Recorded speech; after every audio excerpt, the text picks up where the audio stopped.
Welcome to The Grand Balance, a bi-weekly podcast hosted by two working grandmas navigating the beautiful chaos of work and family. Hey, Angela. Hey, Sharon. How are you doing? Good. How are you? Good. So, I don't know if you heard this, but there's a new Monopoly game that's coming out, a new version of it, that removes the banker. What? I know, right? How do you play Monopoly without the banker? So now they're going to use an app that handles all the money aspect. They say it's going to speed up the game and make it harder to cheat. But I'm thinking, wait a minute, we used Monopoly to know how to count money and also how to budget, like not blow stuff on, frivolous things, right? Well, also, it could just be a game. Like, you don't have to try to speed it up. Like, who's concerned about the length of time? If you don't have time to finish, you can go back and finish. Like, that's right. Who's in a hurry? I don't know. But apparently parents are up in arms, and I don't blame them because, of the lack of being able to teach this stuff. But then also it's no longer an alternative to no screen time because now you're on your screen, on your phone, having to see how much money you have. Yeah. And plus you're not handling the money, which is part of the fun. Right. The bills, and maybe bills are on their way out. Is that the whole thing? We're going to be an electronic money society now? Well, and that's where I was like kind of questioning myself. I went straight to, well, wait a minute, that's not right. But then I'm thinking, am I just in denial about how the world's going to work now? Will kids even need to learn math or budgeting, or is it? Or giving change? Because when you go to a store and you pay with cash and the cashier has no idea how to count back your change. Oh, yeah, true. They have to look at the screen that tells them how much to give you. Exactly. And I've always been so annoyed, how do you get to this point in life that you don't know how to count back change? But maybe the joke's on us. Maybe it's not a necessary skill anymore. I know. I'm thinking it might be the fate of the future. We just are in denial and need to just accept this. But what my worry is regardless of where you have your money, you still have to count it. You still have to know what you have to budget. So that leads us to today's episode about financial management. And there's a lot of financial management things related to being a grandparent. So that's what we're going to talk about today specifically. But I just thought, that's crazy. I have not heard anything about that, but I like the old style Monopoly. I do too. So let's talk about the financial cost of grandparenting, because we all have to budget too, right? We're entering into retirement at some point soon. I was reading a study that said 96% of grandparents provides financial support to their grandchildren with an average annual contribution of approximately $4,000, and 10% reported spending $10,000 or more each year. I'm a little surprised by a couple of those numbers. Number one, that the percentage of grandparents is that high. Sadly, that does surprise me because I feel like there are so many situations where the grandparents, not so many, but situations where grandparents are uninvolved. So the 96% makes me happy to hear, but surprised. The dollar amounts don't surprise me. That seems kind of normal to me. Well, and it's based on gifts, clothing, entertainment, vacations, and educational funds. The whole premise of the article and where these statistics came from is that in many cases, grandparents are denying their own retirement savings to give to the grandkids or to their parents, which is hurting their ability to retire. Right. And you hear all the time, I listen to a lot of financial podcasts, and the one continuing lesson you always hear is do not jeopardize your retirement by paying for things for your kids, co-signing on loans. Like, retirement has to come first. And then if you have leftovers, then assist in any way you can. Unfortunately, I think what they're finding is that's not happening. So I think especially in this day of student loans, this huge student loan debts where a lot of times the kids take on the student loan debt, but parents are responsible for the portions that they're signing too. And I remember when my kids were in college, they give you the whole list of things that are available, and it's almost expected that the parents are going to take loans out for the kids. Yeah. And then as long as those take to be paid off, you could be entering into grandparent world before you're still paying student loans. Yeah. Yeah. Yeah. Craziness, right? Yeah. So they're saying, and part of what we're going to talk about today is how do you balance the support for your grandchildren with your retirement savings? So 3, major tips or concepts is assess your financial capacity. before deciding to provide monetary support, really make sure you can afford it and it's not going to put you into debt. That's good advice because I know naturally your instinct is to try to help out. Yeah, and Not you personally, but generally for people.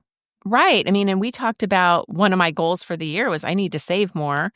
And I'm not thinking, or I wasn't thinking, wait a minute, instead of doing this for my grandkid, am I making sure that I'm putting so much money a month into my retirement first? Right. Well, in this age of consumerism too, it's so easy to go to the store.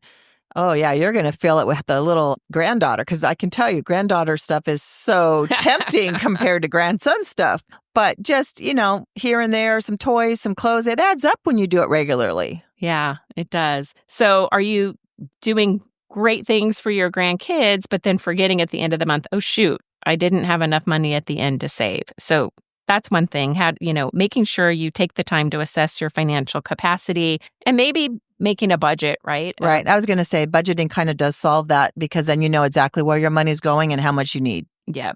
And then the second is set clear boundaries. So really have discussions with your family members about how much you can financially support to prevent any misunderstandings. And I could see in today's time, it is so hard. We're in really tough financial times right now with inflation. We have people left and right losing their jobs. And if grandkids see that, oh, the grandparents, they're comfortable, they're retired, they're doing fine, we're struggling, why don't you want to help me? Or making people feel guilty for wanting to help, that would be hard because a lot of grandparents... It's hard, but that's a relationship problem too. That is true. But I think having people be more open about their financials. Right. Because people see elderlies in retirement, they live comfortably. They might be looking like they're living comfortably, but they might not, have extra income. Right. And they have one pot that they're drawing from for the rest of their lives. So setting clear boundaries, and like you said, it's communications, it's relationships. So that's probably the toughest one is how to set those boundaries, especially if you maybe were so giving before. And right. then now you're assessing your financial capacity and going, oh, shoot, I need to buckle down a little bit in these hard times. Yeah, no, the side note on that I've saw, and I'm not sure if I spoke about it on the podcast, but before my mom passed, prior to my mom getting Alzheimer's and dementia, she was extremely generous. Very generous Christmas gifts for all of us, very generous birthday gifts, graduation gifts, etc. She would take us on trips every year that we did not spend a penny. She would not allow anyone. And then the Alzheimer's and dementia hit, and I don't know, it was a complete switch, but then she decided she was broke and didn't have enough money and was going to outlive her money. And so she sat us down and explained. And of course, we weren't asking for anything. We understood the situation, but she told us gifts are going to change. And she just went to like an extreme where she's giving the grandkids $10 gift cards, which was fine. No one mattered about the gift, but just the extreme switch in her mind. To your point, I mean, that's going to happen. I know we're going to have an episode about, how we're managing some of the things that happen with and caring for aging parents, right? Yeah. But even like I said, in these hard times, we as grandparents need to be thinking of our retirement first. And if we're living with inflation and we're on limited incomes, let's say for us, fortunately we're working, but it's still hard. We still have time to save, right? We still have, and and investments are fall. I mean, there's so many things to this, but your point is very well taken. We do have to make sure that our future is set up. And ultimately that helps our kids and our grandkids because then it's one less burden they're going to have to deal with as we age. Absolutely.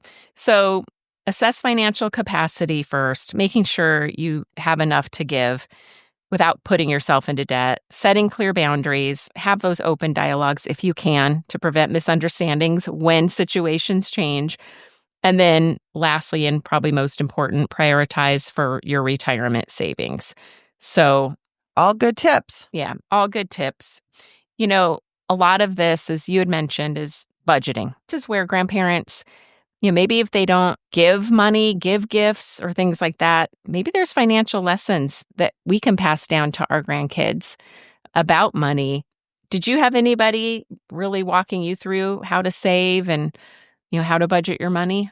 No, I would say there was no one in my life giving recommendations about the importance of savings. In fact, I was just talking with my best friend from college about how when you go to college, you're inundated with those credit card applications with no education. So you're thinking, I mean, somewhere in the back of your mind, you have to pay it back, but you're opening up these credit cards. It's like free Monopoly money almost. I got sucked into that my freshman year of college, and I got a Nordstrom credit card. I'd never shopped at Nordstrom my entire life. You were a new Nordstrom shopper. Because I couldn't afford it.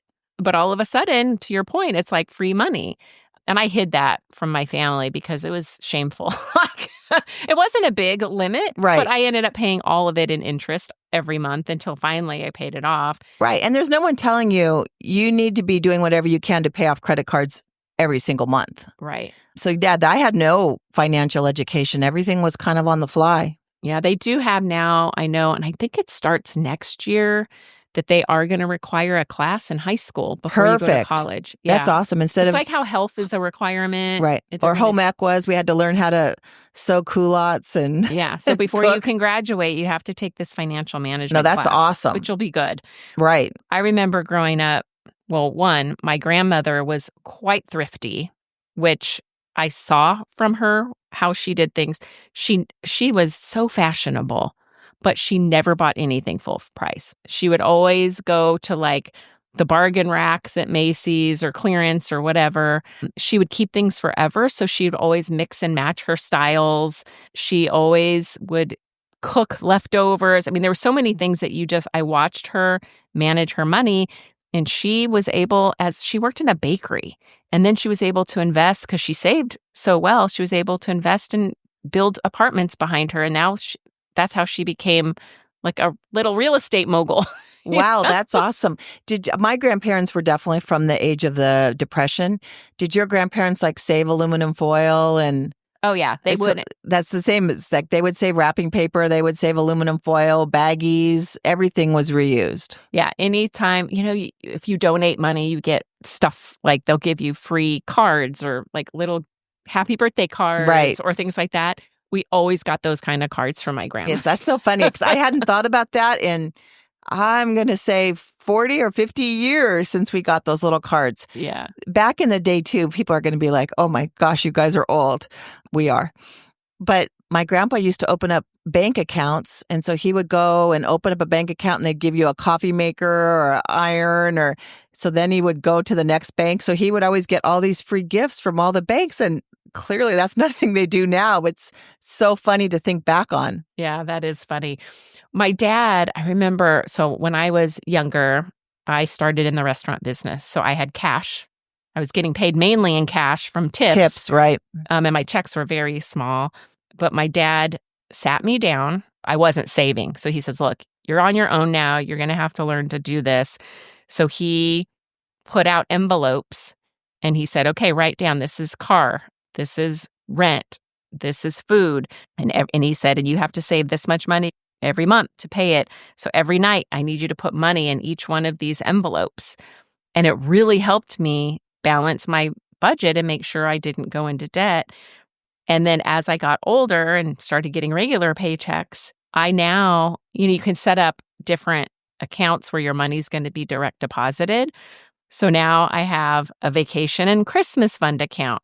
I have a tax and HOA fee because we have to pay fees here to live, and then I have my savings account. So I have all these different accounts now that it just automatically goes. So it's like your virtual envelope. It's my virtual envelope. So that's There's some financial person that did the whole envelope system. I never was involved in it, but I've heard a lot about it and it makes a lot of sense. Yeah. So that's, that was from my dad, but then also I watched my grandparents. Yeah. No, I did not have any financial education and I made sure to talk about it a lot with my kids because I do think it's so important. And I wish back in my 20s, I had thought more about savings and I was barely scraping together ends, but at the same time, just your whole mentality can shift and you can figure out a way to maybe put some money away. Well, and I think the way we used to live when we were living paycheck to paycheck, right?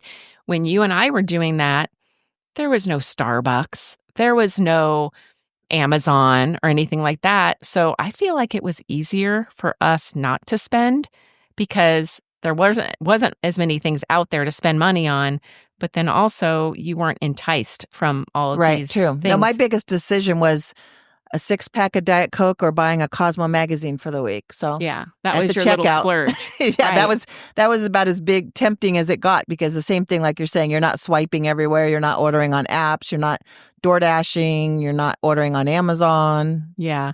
So I think now with the financial situation that we're in, the inflation, I'm thinking we got to get folks, and maybe we can do this for our older grandkids, to start thinking thriftily, I guess is the word, like grandparents.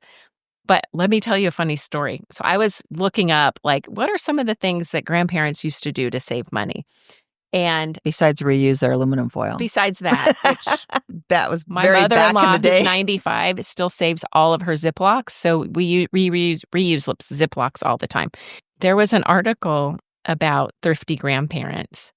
And there was one, talk about thrifty. For Christmas, she makes everybody contribute a certain amount. Okay, I already don't like this idea at all. So she charges her children, Nope. and even her older children, to attend Christmas dinner. Nope. $15 for adults, $10 for teens, and $5 for the little ones. Okay, that's horrible. Horrible. What is she going to do when her kids say, pass, we're not paying? We prefer to go somewhere else. I know, right? She said, I don't care if I'm called the money-grabbing granny. I insist on getting, she's in the UK. I guess it's dosh for dinner. Terrible. No, do not charge your kids to come to your house to eat. So we're not talking that extreme. No. Well, and here's another. No. I don't know if it's a regional thing, but this is also Britain's meanest Grammy. Gives one gift a year only, and usually from a charity shop or even the street where she finds things. Oh my gosh. But here's her reasoning. I use the money I'm saving on buying presents for the grandkids to take a trip with my husband to go to a 5-star spa. So there's so many warped part of this. First of all, you don't get any happiness from. The fun thing is, you know your grandkids, you know your kids, and you know certain things because you know them so well that they'll really enjoy. Like, you don't get any joy from gifting. You'd rather go sit at your 5-star resort. I guess her love language is not gift. Her love language is non-existent. Her love language is for herself to go. Those are extremes. And to be honest, I mean, giving stuff from a charity shop. So like, you can go to Goodwill and pick up things. Like, I would do that and say, oh, here's a book, right? Or here's a little toy, just, out of the I've blue. seen some amazing projects people have done DIY. Yeah, totally. From buying things, but there are concepts around that, but I just thought those were two really funny stories. Extreme, I would say. We don't want to go that extreme. That's very extreme. But let's talk about some realistic things that as grandparents we can pass down to our grandkids. And this is from an article that I read called 10 Tips from a Thrifty Grandma. And some of these are, I think, really important that in today's society would still work. Cooking more at home. Absolutely. Well, there's a double bonus there because not only are you saving money, but you know what you're putting in your mouth, and it's generally going to be much healthier. Right. Living in San Diego, we eat a lot of Mexican food out. There's just a taco shop everywhere. But just to get like a few tacos for the family, it costs so much money. It's $50 now, where it used to be like 20. I know. Exactly. I've a seen family the same of 4. thing. Yeah. It's crazy. So cooking at home is definitely something we need to do. Never wasting food is number 2. Totally get that. And I was raised like that, though, so I really try my hardest to never waste food. Me too, but I think that's a generational thing because I know the younger generation, at least from what I've observed, they kind of like, oh, I'm not into leftovers. If I don't finish it, I'm just going to throw it away.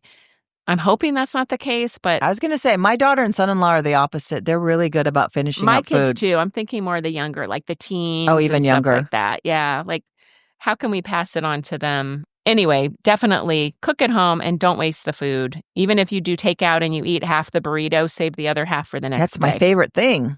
Well, you take 10 times to eat through a burrito. You don't eat anything. I can make it last. Yeah. And number 3, which I love, it's not about what you do, but how you're thinking about things related to cooking at home. What's on the table matters less than who's around it. Oh, so true. So instead of when you bring people over, not worrying about making it fancy or making like all these fancy things. I know I'm guilty of that, but it's not about that. Like, just make pasta and meatballs or something. Right. You know? No, it's about everyone coming together for sure. Mhm. Yeah. And this one's harder, I think, because I don't know how handy everybody is now compared to the old days. When things break, repair them. This new generation is not as self-sufficient as the older generation. Well, not only that, I do agree with that, but the way they make products, they're disposable now. Like if you get a TV and it breaks, almost always they'll tell you it's cheaper to buy a TV than fix your TV. So I that guess part, for a TV, I I see guess the that. electronic side, but like plumbing issues. yeah, I've always said if I ever get married again, it's going to be to someone handy. So Yeah. let's make that clear. But this is, I think, something as grandparents we can probably pass down to our grandkids. Right. Like my dad taught me, I think he wanted a son because he taught me a lot of different things about plumbing, Which how is to change a tire, how to check my oil, like all those awesome things. skills. Yeah. And so I think if their parents aren't as handy, maybe the grandparents who do still have that skill can teach their grandkids, and maybe, they can be a little more self-sufficient. From experience, I can tell you, YouTube can teach you anything. I fixed my washer off of YouTube. It pretty much, and I think kids are so good online too that as long as they have the mentality to try to figure it out, they're able to figure it out. Yeah, that's true. Number 5, this is where I think social media is really impacting this. Think twice before buying something. And you've heard other people say, if you see something and you want it, wait a few days and then go back and see if you really want it. Right? Or in today's lingo, how you can change it is put it in your Amazon cart and don't buy it and come back 2 days later and see if you still want it. Exactly. Like, wait for it. Right. But there's going to be things reminding you, pushing it out. It looks cool online. You're just scrolling. And then, the way the algorithms work, they're like, oh, they're interested in buying. Right. Let's go push it on them. So I think it's going to be harder, but I think that's always been good advice. There's always been such a thing as remorse buying. When you do spend a lot of money on something and then a couple days later you're like, I shouldn't have bought that. I know. I'm very guilty of some of the things we're talking about right now, especially on buying things on Amazon. It's just so darn easy. It's so easy. And then it's kind of like one of those things too, like if you're feeling depressed, you've had a hard day, you reward yourself by buying something. And that's probably like anything, a habit to get out of. Yeah. And then another tip was if you buy, look for a bargain. That's where I was telling you about my grandma. But the flip side to that, accept on quality things that will last. So if you're going to buy washer and dryer, buy those that have good records for lasting the brands a long that don't break down and a lot. stuff like that. Don't go too cheap on those because you're going to pay in the end. And then be creative with outfits instead of buying more clothes. Just like what you were saying. Yeah. So that was one. And I think, actually, this is where I think the younger generation is probably doing better than we are in that, is they are open to going to thrift shops, shopping cheap vintage and stuff like that. I know. It's cool now. It's cool now. One of my cousins, I guess they go to these places where they have these events where it's like $1 a piece and they just go and buy shirts and pants and all of that. And I've seen people of the generation probably like in their 20s doing like a lot of clothes swaps too. So they get together and they trade some of the things they're no longer using and they get a whole new wardrobe and they haven't spent anything. Yeah. The other thing I've noticed about this generation, which I think is a good trend, is I think with us, we were buying for volume a lot. And I think the generation of our kids and beyond them are more minimalistic. Right. And I feel like with toys, with kids stuff, with their own things, they are more mindful of not just collecting things to have a large amount of them. They're more selective in what they're choosing. And then don't complain, just find a way. Like, I think that's hard as we, just in society, we tend to be like, oh man, I don't have enough money. Oh man. I think it's an attitude shift too, especially those people like our grandparents that did live through the Depression and really hard times. They didn't talk about it too much. They were just they just persevered through it all. I was just talking with a friend about the same thing. Changing your perspective can change your complete day. And if you're having a bad day, I've found, or if the struggle is real, I always remind myself someone has it worse. And it can immediately shift the way you're thinking about it. into being grateful instead of thinking about what you don't have. Absolutely. And I think the mind shift is tremendous. Yeah, agreed. And then last, find enough money for what's important to you. So if as a grandparent, you do want to give to your, grandkids and things like that, there are other ways to do it besides just showering them with presents and things like that. But you could also, invest in their college education, which you can do from when they're born very early on. I know I did 529 for my kids, but the nice thing was they didn't need to use it all. And so now we are passing it on to the grandkids so that they can get their funds started. So for those that don't know, a 529 is a specific type of plan that you can contribute to that is not taxed. And it's set apart for education. You can do it for your kids or your grandkids or any child, really. So it's a tax advantage, but it's also a means to collect money for future education. Right. And so the nice thing about a 529, and in particular with grandparents, they have something called the 529 grandparent loop. So if my grandkids want to go to college and their parents will have to fill out some sort of financial aid form to see if they can qualify for financial aid. If the 529 is in the grandparent's name on behalf of the grandchild, it does not count as assets that the parents have as part of that form or that the child has because the grandparents are holding it. And so that's great. So that if you want to think about contributing in a way that's more, I guess, impactful from just giving things in the moment, but has long-term impact, a 529 would be a great thing to do, and you can use that grandparent loop. And I learned this because I was going to take the funds that my daughter had left over from her 529 and move it to her, just give it to her under her name so she could have my grandson be the beneficiary under my daughter's name. But then that would count against... It would count as an asset for them. It would count as an asset. So we just kept it in my name under the grandson's name as the beneficiary. Yeah, that's a great tip. I had no idea about the grandparent loop end of it. Yeah. So anyway, there are a lot of things we can do. I think it's just a matter of being mindful of how much you're contributing to your grandkids, not doing so much that if something needs to change, that it's going to be hard for them to accept, or they'll feel like, well, grandma and grandpa don't give us as much as we used to, right? When we're falling on hard times. Or don't jeopardize your own retirement. And then most importantly, do not jeopardize your own retirement. I heard the coolest idea for this is in regards to older grandkids, but you can set up an account. The particular friend that was telling me about it was through Greenlight, but I think there's maybe other companies that do it. So you take maybe the money that you gift your grandkids for birthdays or Christmas, and you put it like in an investment type of an account. And as the kids get older, they can watch the investments, have input into buying different stocks. And I thought that would be so cool and educational for kids in their teens to learn how investing works, see how money is made or lost, and have a voice. And maybe they like a specific company that owns video games and they put some money towards that or that sort of thing. I thought the hands-on aspect of it was really a great idea. I love that. And that's sharing financial wisdom from grandparents. Right. And it's a way to get your older grandkids involved. You can have a project together. Mm-hmm. Very cool. So I thought that was excellent advice. Yeah.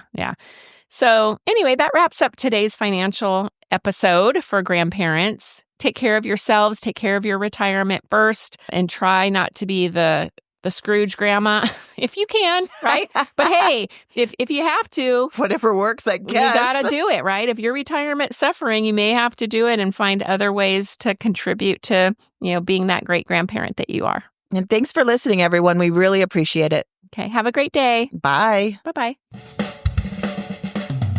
Thank you for listening. Please like and subscribe to the podcast so we can continue to grow our community.